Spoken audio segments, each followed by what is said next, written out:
It was a quiet, somewhat humid evening in a small, sleepy town. The sun was setting slowly behind the trees, casting long shadows over the empty streets. The air felt heavy with the calm that preceded the night. It was the kind of town where everyone knew everyone else, and nothing ever felt out of place. But for the local police officers, it was just another evening of patrol, eyes always scanning for anything suspicious, anyone who didn't quite fit in. James Porter, an elderly black man, was walking down the sidewalk. He'd just closed his small convenience store, the one he'd owned for decades. The shop was his pride and joy, a place he'd worked tirelessly to keep running after retiring from a long career in the Army. He was slow now, moving with the deliberate pace of someone who had earned the right to take his time.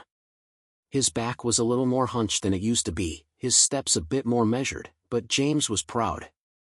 He was an institution in the town, a veteran of foreign wars, a father, a grandfather, respected by those who truly knew him. However, the police officers on duty that evening didn't see James as a respected figure. To them, he was just another face, and tonight, he happened to be a suspicious one. "There he is," Officer Donnelly muttered under his breath, looking through the patrol car window. "The old guy. Something's off."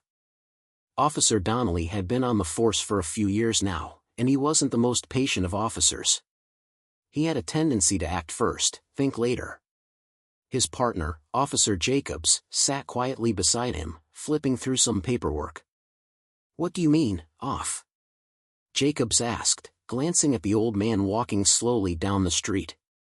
"He's too calm for someone who should be out this late," Donnelly replied, his voice tinged with suspicion.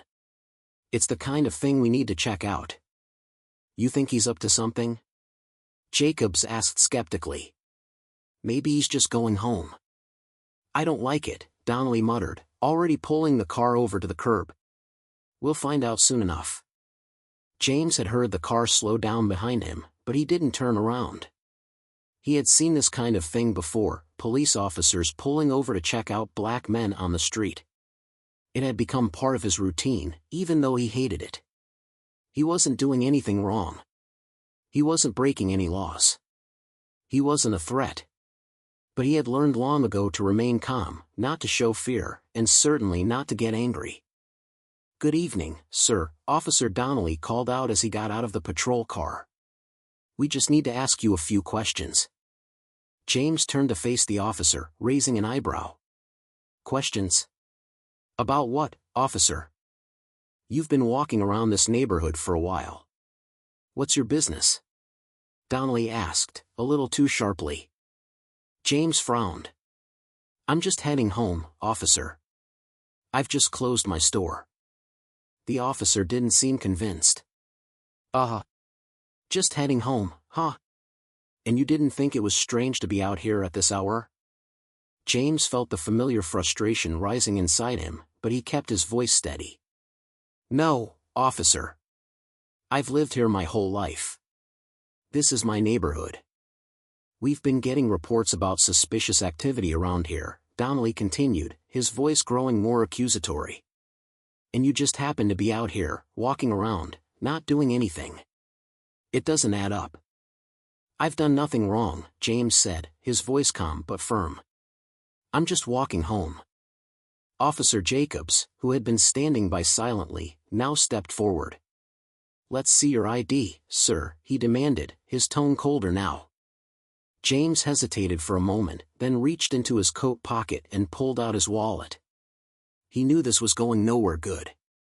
It wasn't his first encounter with police suspicion, but this time felt different, darker somehow. But just as James handed over his ID, something strange happened. His phone buzzed in his pocket. Far away, in the heart of the city, Special Agent Jasmine Porter was finishing up a long day at the FBI. She was known for her brilliance, her unmatched ability to solve the most difficult cases. As one of the best investigators in the Bureau, she had worked her way through some of the most complex and dangerous operations, but none of her previous cases had prepared her for the call she was about to receive. Her phone rang. It was a number she didn't recognize. She answered without hesitation. "Jasmine Porter," she said, her voice cool and controlled. "Agent Porter, you need to get down here now," the voice on the other end said urgently. "It's about your father. He's been detained by local police." For a split second, Jasmine's world seemed to stop. Her father, James Porter?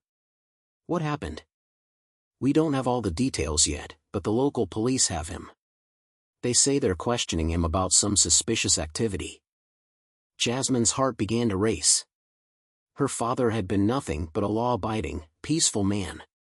What was going on? And why hadn't anyone contacted her sooner? "Where's he now?" she demanded, already grabbing her coat. "We're trying to find out," the voice responded. "But you need to hurry." Back in the small town, the tension was rising.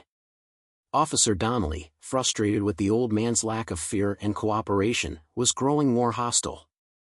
"You think you can just walk away from this, huh?" he spat, stepping closer to James, now standing face to face with him. "I haven't done anything wrong, officer," James repeated, his voice growing firmer. But Officer Donnelly didn't care.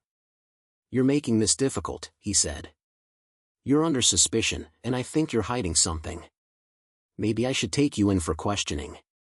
Just as he moved to grab James's arm, a car screeched to a halt beside them. The door flew open, and out stepped Jasmine Porter, her sharp eyes locking onto the scene before her. Her presence was commanding, unmistakable. She was dressed in the professional attire of an FBI agent, but the fury in her eyes spoke volumes. She had been through far worse in her career, but nothing had prepared her for the sight of her father being mistreated in this way. "What's going on here?" Jasmine's voice cut through the tension like a blade. Officer Donnelly froze, staring at her. "Ma'am, this man is under suspicion for—" "Under suspicion?" Jasmine interrupted, her tone ice cold. "Under suspicion for what? Walking home after working a full day at his business?" She flashed her badge. "I'm Special Agent Jasmine Porter. I'll be taking over from here." Both officers were now silent. They hadn't expected this. They hadn't known who she was, and now the reality of the situation was settling in. Jasmine turned to her father, her face softening for a moment. "Dad, are you all right?"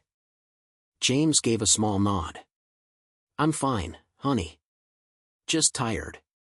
But Jasmine could see the anger behind his eyes, the hurt that came from years of unfair treatment. "You don't get to treat him like this," she said, turning back to the officers. "You've just made a very serious mistake." The officers stammered, but Jasmine's calm, steady gaze silenced them. "You'll be hearing from my department soon. And trust me, this will not go unnoticed." The aftermath was swift. The officers were placed under investigation, and the entire department was scrutinized for its actions. Jasmine, with her unmatched skill, ensured that the truth was made public, exposing the systemic racism that still lingered in the town. James, for his part, remained calm throughout the ordeal, as he always did. But for Jasmine, the case would leave a scar, a reminder that no matter how far she had come in her career, she could never escape the harsh realities of the world outside. And, as for the officers, they learned the hard way that no one, no matter their rank, was above the law. Not even them.